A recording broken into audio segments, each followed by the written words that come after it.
Good morning. So today is our first tutorial meeting, and we're going to do something a little bit different. This is not something that we're going to do every week, but it may be something that we do occasionally, right, over the course of the semester. And that's going to be structured writing time, where you can ask questions about topics that may be examinable. So on e-learning, there is the week 2 tutorial questions. Your job is to follow those directions.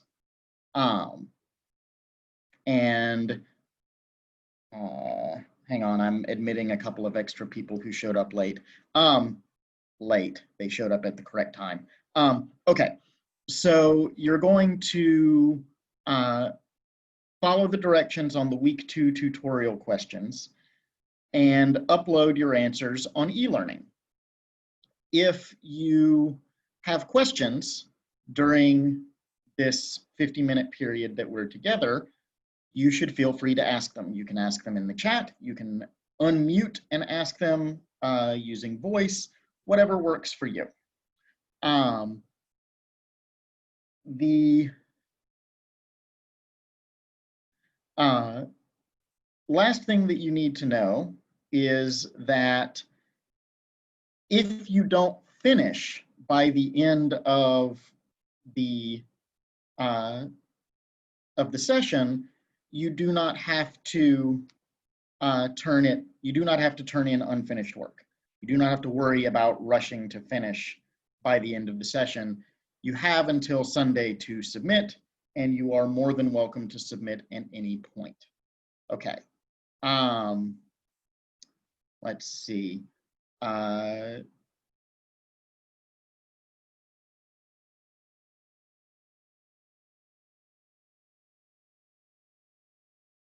would appreciate it if you send me a message if you are confused as to what we're doing today. For example, if you came in late in the middle of the directions, or if your connection cut out in the middle and so you're confused, because at this point, I'm not quite sure who needs a direct message, and I don't want to waste everyone's time. So feel free to get started. If you are confused on what to do, please send me a message so that I can send you the directions in a private message.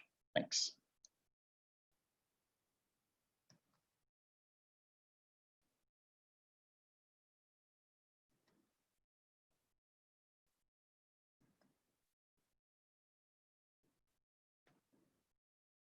Okay, Tiffany, I will send you the directions in just a minute.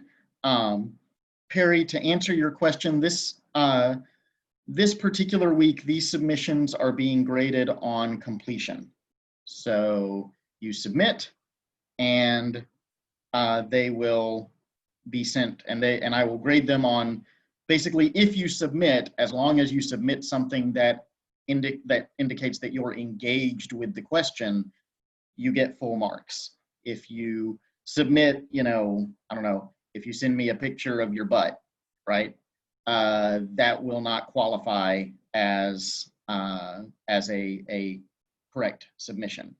Okay, so Tiffany, Crystal, and Alana, you're about to get private messages with the directions. Oh, and the last thing, Perry, and everyone related to submissions, because it's being graded for completion, you will not receive individualized feedback. You will receive a model answer. So you'll get my answer so that you can compare to yours. Okay, so just a heads up on that.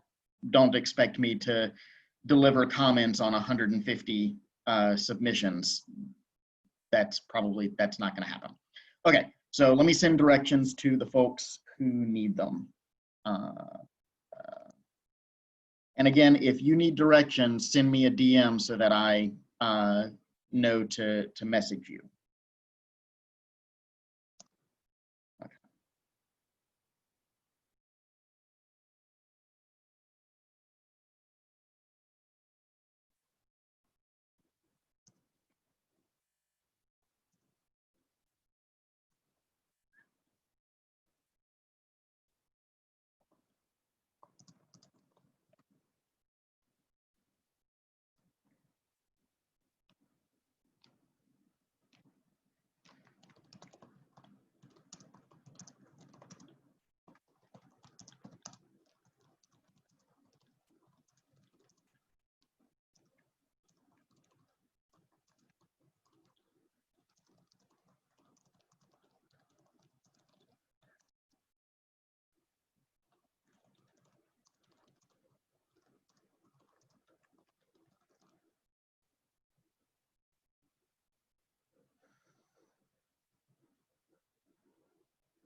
So I've been asked privately whether on question 1 it's preferable to write in an essay format or short answer format.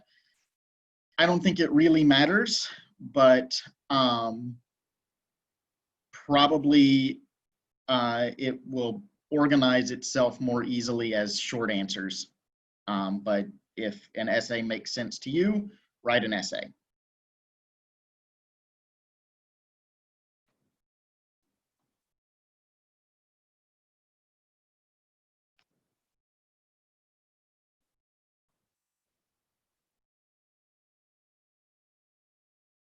Okay.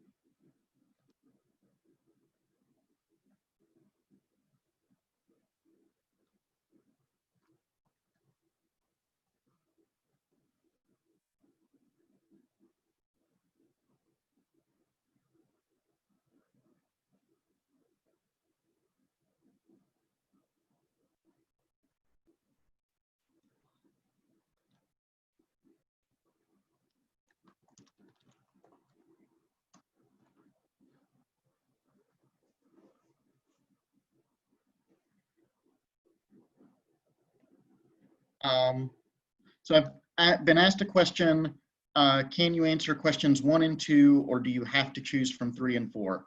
The directions are very clear. I like you answer one of the first pair, one of the second pair. That's the requirement. Another question, if you're finished, can you submit and leave? Yes. You are free to leave if you are finished, or you can stay and see if your fellow students ask any questions that interest you. Okay, I will send these along.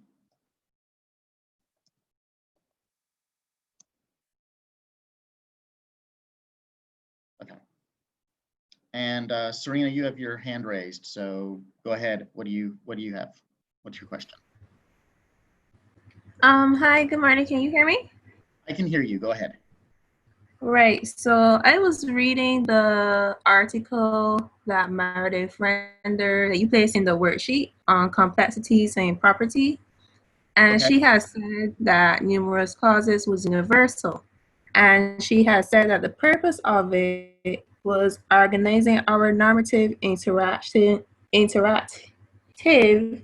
with tangible objects in the world. I don't understand what that means. So I was wondering if you could give me some context and explain. Okay. Sorry, I'm trying to make sure that I organize my thoughts and give you a good answer. Okay, so the most fundamental thing to remember about Professor Render's work that we've read, both the complexity article and the law of the body article. Lana, I see your private message. Let me finish what I'm saying, and then I will answer you, but I'll answer you in a minute. I'm sorry. So the key component of Professor Render's argument in both articles is that the fundamental aspect of property rights that makes it different from contract rights or tort rights is that they attach to an actual thing. Okay, so property there has to be a thing present for there to be a property right. The problem that we run into is that if we allow people to customize how they develop and build and distribute property rights, then what we create is a world where it's impossible to know what interactions we can have with a given object. Okay, and so the example she uses is the car with the odd conditions of ownership where the prior owner has rights to control and operate the car under certain circumstances. Okay. And and so the argument that she's making in the complexity article is that the principle of numerous clauses, by saying these are the ways that we can structure our relationships to property and no more, what it does is it eliminates a lot of the possibilities for confusion and uncertainty. Okay, as I really like a metaphor that she uses very late in the article, where she says that, you know, if we think of a property right, you know, the given structure of a property right or conditions attached to a property right as being a needle in a haystack, we can't eliminate the possibility that people will create weird needles, okay? Because one of the points that she makes is that you can create odd property relationships through contract, right? You can create them, but they don't necessarily carry over to subsequent purchasers the way that property interests do. So we can't stop people from creating weird needles. But what we can do is we can get rid of most of the haystack, okay? And so that's really the role that numerous clauses is playing. Does that, Serena, does that help you understand, or are you still confused? Yeah, that helped me understand so I could go further into the reading. Mm-hmm. Thank you. Great. Okay. Lana, I will private message you an answer to this.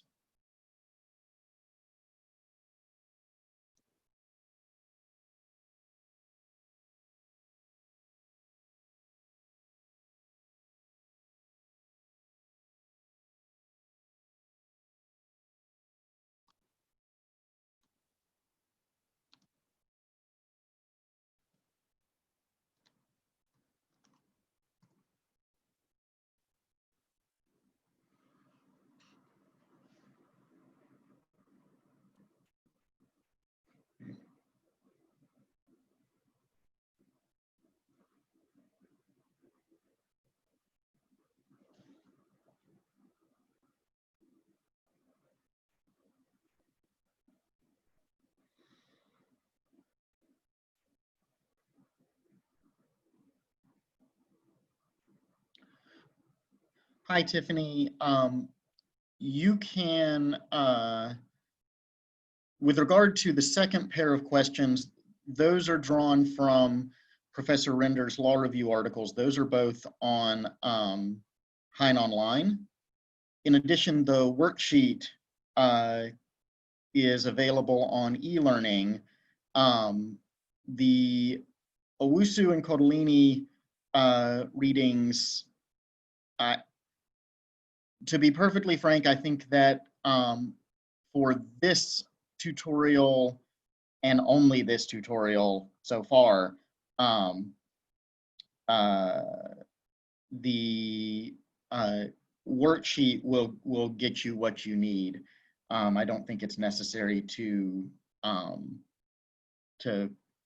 read the books. The worksheets and the law review articles will get you what you need.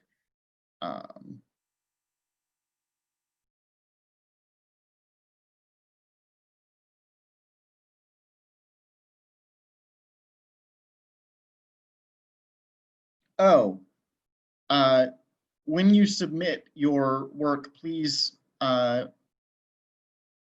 do identify yourself on the document, but names are fine. So, and to answer your question, no, I did not see your previous message. It got scrolled past before I had a chance to see it.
gotten a question about question 3 in terms of structuring. To be perfectly honest, I don't quite understand what you're asking.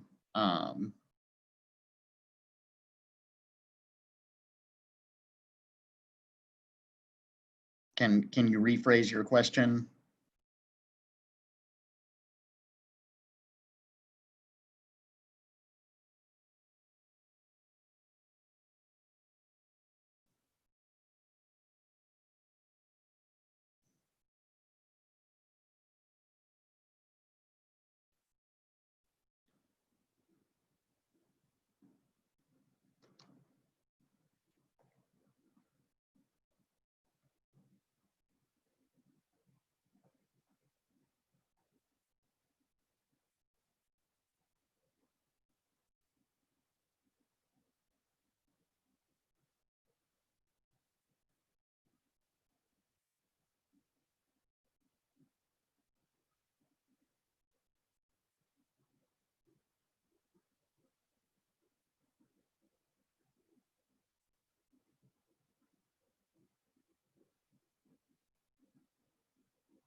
been asked for examples of public policy considerations in question 4. So public policy is any sort of issue. I mean, public policy is any sort of issue that sort of reaches beyond the law to answer questions that normally would be the province of the legislature. So things like, is it right to have a market in body organs? Can there be meaningful consent to these types of transactions, right? These are public policy considerations. So public policy is basically anything that you would want the judge to consider that normally they wouldn't consider.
What do you mean by things done by the state, Lana? Feel free to unmute and ask it with voice if that's easier.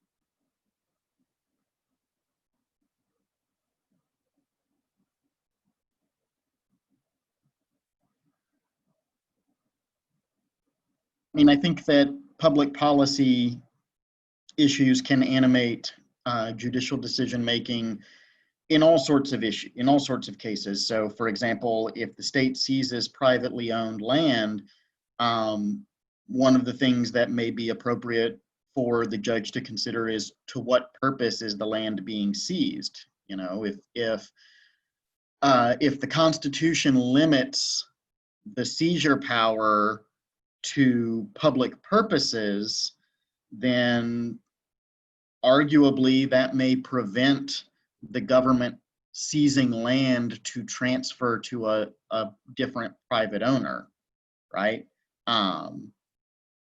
But see Kelo versus New London.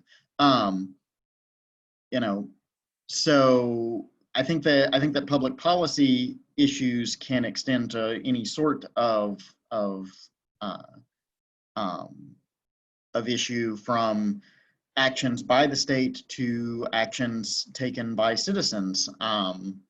If anything, I think that public policy may be a more salient issue for state action.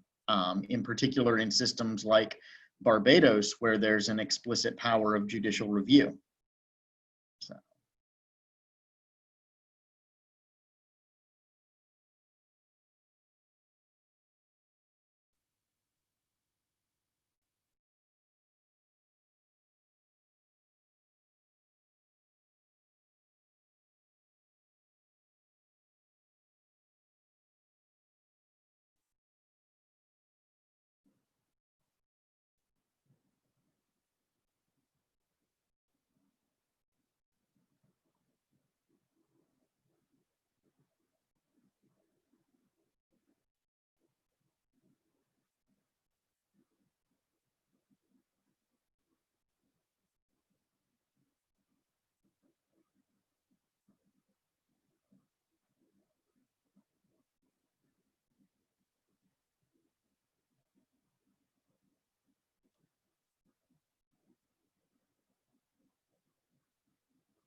Nicole, what do you have? What's the question? Hi, can you hear me? I can hear you. Okay, I just wanted to follow up on the numerous clauses explanation that you gave, and because you just mentioned public policy. So, okay, the categories that are currently under numerous clauses, I'm assuming were developed for a particular reason. And we know that the leasehold was not originally there. So I'm just trying to understand the argument that you do not create additional categories because that may lead to, let's say, complexity. But the categories that we have were developed for a reason. The leasehold was added, regardless of adding to the complexity. So, and there may be good reasons, including public policy reasons, for adding additional categories, because life happens, things change, et cetera, et cetera. So while I understand the complexity argument, I'm not clear as to the idea that you should, I get it, the complexity, but I don't get the idea that you should remain stagnant and not respond, for instance, to changing times and circumstances. Yeah, I think that's a legitimate argument, right? And I think that I don't think Professor Render would necessarily disagree with your argument. I think that she would take the position that that's a different sort of prescriptive statement than the one that she's making, right? She's not making a statement about whether numerous clauses is good or bad. She's saying it is. It's a thing that exists. It's a thing that exists in every system of property in some form or another. The question is, why? And so she's engaged in an explanatory project of trying to tell you this is why the world is the way it is. But I think that your argument that maybe the world doesn't have to be that way is worthy of exploration and thinking through. And I think that that is, to some extent, what is being asked with question number 3 is, you know, by sort of slavishly, not slavishly, but by sort of attaching ourselves to numerous clauses as a doctrine in the Caribbean, and thereby using this chattel real, this leasehold as personal property doctrine, are we ignoring the reception of the 1925 Law of Property Act? You know, did Parliament overrule the common law in 1925 and Caribbean judges have ignored it, have ignored that overruling? I think there's room to argue on both sides of that, and I think that your argument is worthy of talking through. So I don't I don't want you to think that you're wrong, because you're not. I just think that you're not necessarily speaking to the same thing that Professor Render is, but you're very clearly speaking to question 3. Does that make Yes. Okay. Thank you. Great.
So about 10 minutes left in the session. So please make sure that if you have any questions that you are raising them and bringing them to us here in the session.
Okay, guys, so that's the end of this session.